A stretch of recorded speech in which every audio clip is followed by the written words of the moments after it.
Hi guys, welcome to social post. నేను మీ Chanakya. Guys, hypnotise అనేటప్పటికి మనకు సినిమాలలో చూపించినట్టు ఇన్ఫ్యాక్ట్ సెవెన్ సెన్స్ మూవీలో ఇలా ఇలా అలా ట్రాన్స్లోకి తీసుకెళ్ళిపోయి వాళ్ళు ఏం చెప్తే చేసేది అని మనం అనుకుంటాం. కానీ హిప్నటైజ్ అంటే అలా కానే కాదు. మనలో ఉన్న భయాలను మొత్తం పక్కన పెట్టేసి ఒక కాన్ఫిడెన్స్ని బిల్డ్ చేస్తూ మన మైండ్ సెట్ని కంప్లీట్గా మార్చేదే ఈ హిప్నటైజ్ అనమాట. ఈ హిప్నటైజ్ గురించి ఇంకా బోల్డ్ అనే విషయాలు మనతో షేర్ చేసుకోవడానికి, మనలో ఉన్న మెయిన్ అపోహల్ని తీసి పక్కన పెట్టడానికి ఇప్పుడు మనతో పాటు ఉన్నారు హిప్నో థెరపిస్ట్ అయిన ఎంఎల్ రాజు గారు. మరి ఆయనతో మాట్లాడదాం, మరి ఇంకా బోల్డ్ అయిన విషయాలు అడిగి తెలుసుకుందాం.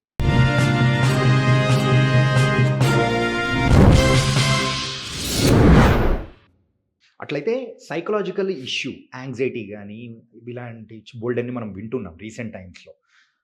స్ట్రెస్ ఇలాంటివి, దానిలకు ట్యాబ్లెట్స్ అనేది కూడా డాక్టర్ సజెస్ట్ చేస్తున్నారు. అవి ఏం లేకోకుండా మన హిప్నోథెరపీలో మరి క్యూర్ చేసే భాగ్యం కలుగుతుందా? 100% కలుగుతుంది సార్.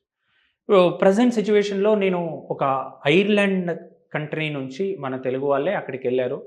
నా సోషల్ పోస్ట్ ఎక్కడో ఒక దగ్గర చూశారు, సోషల్ మీడియా పోస్టు చూసి, సార్ మీరు చాలా బాగా చేస్తున్నారు హిప్నోథెరపీ, మా వైఫ్ కొంచెం ఇబ్బంది పడుతుంది. ఆ ఇబ్బంది పడే సిచ్యువేషన్లో తను బిల్డింగ్ పై నుంచి కిందికి వచ్చేటప్పటికి తను కళ్ళు తిరిగి పడిపోతాను అనే ఆలోచన ఒకటి తన మైండ్లో రన్ అయ్యింది. నేను ఆఫ్టర్ 5 సెషన్స్ తను హ్యాపీగా కిందికి దిగగలిగింది, ఆలోచన మారింది, హ్యాపీగా ఉంది. అంటే తన మైండ్లో బ్యాక్గ్రౌండ్ జరుగుతున్న విషయాలన్నీ హిప్నోథెరపీ అనేది కంట్రోల్ చేయగలిగింది. యూజువల్గా ఎన్ని రోజులు తీసుకోవాలి సార్ ఇలాంటి సెషన్స్? అంటే కంపల్సరీగా 5 to 6 సెషన్స్ పడుతుంది. 5 to 6 సెషన్స్లో వాళ్ళకి ఫస్ట్ రిలాక్సేషన్, తర్వాత థెరపీస్ ఉంటాయి. ఈ థెరపీస్లో వాళ్ళ బాడీలో వాళ్ళ థాట్స్, ఇప్పుడు మనకి ఇన్ని రోజుల నుంచి రన్ అయ్యే ప్రతి విషయాన్ని కూడా బెటర్గా వాళ్ళకి ఆలోచనల నుంచి తగ్గించి, మైండ్కి ఇప్పుడు మనం పాజిటివ్ విజువలైజేషన్ చేస్తున్నాం, చేయగానే ఒకేసారి మనకు తగ్గుతాయా అంటే వాళ్ళ ఇంటెన్సిటీ వాళ్ళకు కొందరికి ఎక్కువ ఉంటుంది, కొందరికి తక్కువ ఉంటుంది. కొంతమంది ఏంది అదే పనిగా ఇంకేం పని లేదు, నేనేమైపోతాను, నాకు జాబ్ వస్తుందో రాదో. 14 సంవత్సరాల ఎక్స్పీరియన్స్ ఉన్న జాబ్ హోల్డర్సు ఈరోజు కొంతమంది జాబ్ పోయి బాధపడుతున్నారు. వాళ్ళు ఇంటర్వ్యూకి వెళ్తే సెలెక్ట్ అవ్వడానికి నా వల్ల అవుతుందో కాదో అనే ఆలోచనతోటి ఉంటున్నారు. ఎందుకు అంటే నేనేం చేస్తానో, ఎస్ మీకు ఆ రంగంలోనే కావాలని ఏం లేదు, నేను తలుచుకుంటే నాకు కావాల్సింది నేను సృష్టించుకోగలుగుతాను అనే ఆలోచనతోటి వాళ్ళు ఒక్క ముందడుగు వేస్తే ఏదైనా సాధించగలుగుతారు.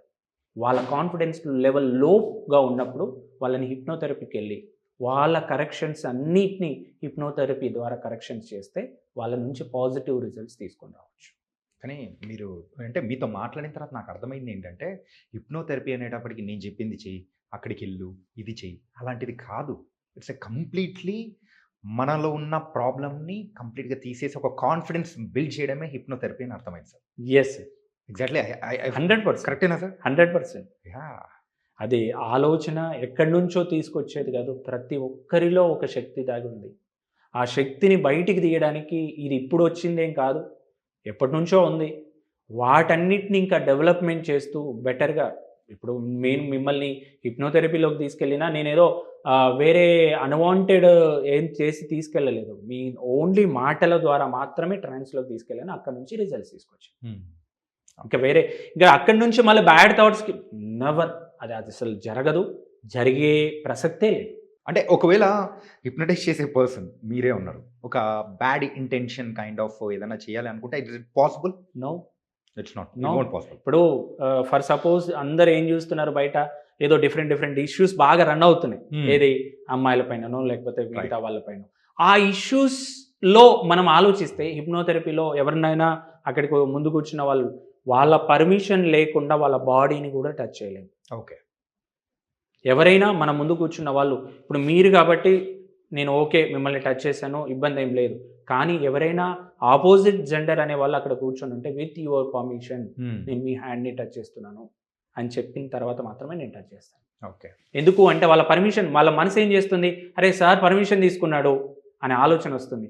అన్వాంటెడ్గా ఏదైనా చేయాలనే ప్రయత్నం, ఒకవేళ ఇప్పుడు నేను హిప్నోటిజం చేస్తున్నాను సార్, అనుకోకుండా నేను ఇక్కడ నుంచి వెళ్ళిపోయాను, మీరు అలాగే ఉండిపోతారా? అస్సలు ఉండరు. ఒక 2 నిమిషాలు 3 నిమిషాలు నిద్రలో ఉంటారు. మాటలు వినకపోయేసరికి అరే ఇక్కడ వాతావరణం అంతా కొద్దిగా మారిపోయినట్టుంది, నేను కళ్ళు తెరవాలనే ఆలోచన 1-2 సార్లు మీ మైండ్లో జనరేట్ అవుతుంది. మీరు నార్మల్ అయిపోతారు. ఓకే. నేను ఆన్లైన్లో డిఫరెంట్ కంట్రీ ఎక్కడ ఐర్లాండ్ నుంచి చేస్తున్నాను.